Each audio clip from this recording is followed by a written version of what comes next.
عسلامة، مرحبا بكم في كويزين فوفا. اليوم باش نحضروا مع بعضنا كاش بالبرتقال. هنا جبنا كيس متاع سكر وحطينا عليه كيس الا ربع متاع ماء، وخدينا دي ترونش متاع برتقال اورانج وحطيناهم يغليو فوق النار. نجيو لهنا نجيبو صحفتنا ونبداو فير متاع الكيكه. هنا باش نحطوا 4 بيضات، عليهم كيس سكر ابيض الا ربع متاع زيت نباتي. الوصفه سهله وبنينه وتعمل الكيف. خذي ياغورت ناتوريل اللي هو زبادي طبيعي، وخذينا هنا سكر فانيليا. بعد ما كملنا حطينا المكونات متاعنا الكل، مكونات سهله وبسيطه موجوده في اي دار. خذينا عصير متاع البرتقال ما يقارب 90-80 مليلتر. نخلطوها المكونات الكلها مع بعضها، ونبداو نزيدوا الفارينه متاعنا اللي هو الدقيق الابيض تدريجيا بشويه بشويه، ونبداو نخلطوا الخليط متاعنا.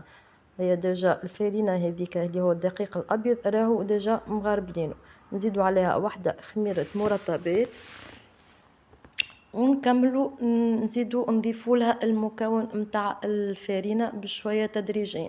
هنا عندنا القشره متاع البرتقال نخلطوها الكلها مع بعضها، وتحس في الريحه متاعها الكلها برتقال. هنا نرجعوا للعصير متاعنا، وغزر ما حبيتش تهبط بالسيف باش تنحاتلي، نمشيو نخرجوا اكل الترونشات متاع البرتقال ونزيدوها شويه عصير برتقال ونرجعوها تطيب على النار حتى لين تولي سيرو. ناخذوا الطبق متاعنا وندهنوا، نحطوا ورق الزبده وندهنوا الجناب كلها بالزيت ولا بالزبده، ونحطوا ترونشات متاع البرتقال نفرشوهم في قاع البلاتو. ما شاء الله ريحته بنينه وتشهي. هنا نضيفوا الخليط متاعنا فوق ترونشات متاع البرتقال بشويه بشويه حتىش للي نكملوا المكون متاعنا الكل. ان شاء الله تعجبكم الوصفه، راهو حاجه سهله وخفيفه وبنينه ما شاء الله. معناها بالنسبه للعائله ياسر بنينه وتكفي عائله كامله. هني حضر العصير متاعنا اللي هو السيروم متاع البرتقال.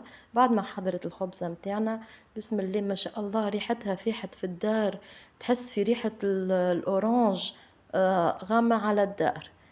هنا انا وريتها لكم مازالت سخونه، نتوما تنجموا هنا تخليوها حتى تبرد وتاكلوها. انا جوست خاطر في التصوير بركه وريتها لكم، اما استنيتها حتى بردت ومعها كيس جو دورانج بنينه. مرحبا بكم، وصفه ياسر بنينه.